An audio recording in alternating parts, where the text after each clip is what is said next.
खाना पीना तो खुला है, दर किस चीज़ का अपनी दुकान है।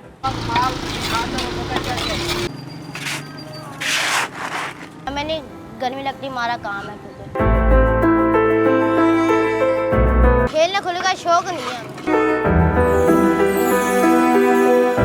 सुबह है शाम को चले गए, थकावट नहीं होती, ना लतें दुखती ना बाहें दुखती।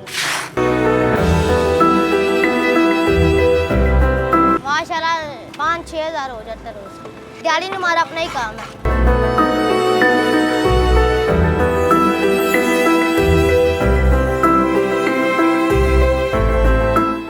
मूंगफली, गिरी चना, चने, नमकीन, टिक्के, मकई, सूरजमुखी के बीज, पहले पानी लगाना, फिर नमक लगाना। बच में आग भी जलाते हैं, ज़रा आग तेज़ हो, फिर सेक हो, फिर सेक जमा हो जाओ, फिर 2 मिनट में एक गुड़ बना लेते हैं। ये हम रोज़ के 7-8 किलो बना लेते हैं।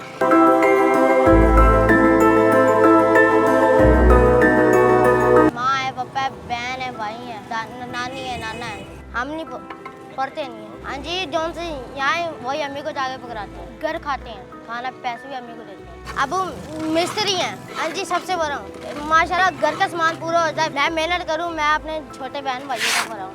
यहाँ सुबह 9 बजे जाते हैं, रात को 8 बजे चले जाते हैं। लोग बड़ी बड़ी दूर से, जैसे बिहारी चौक हो गया, जानियो हो गया, राजापुर हो गया, खोनीपुर हो गया। नमकीन छोले और फीके छोले बस, यह तो ज़्यादा चलती। 12 महीने काम है हमारा, रोज़ का माल मूल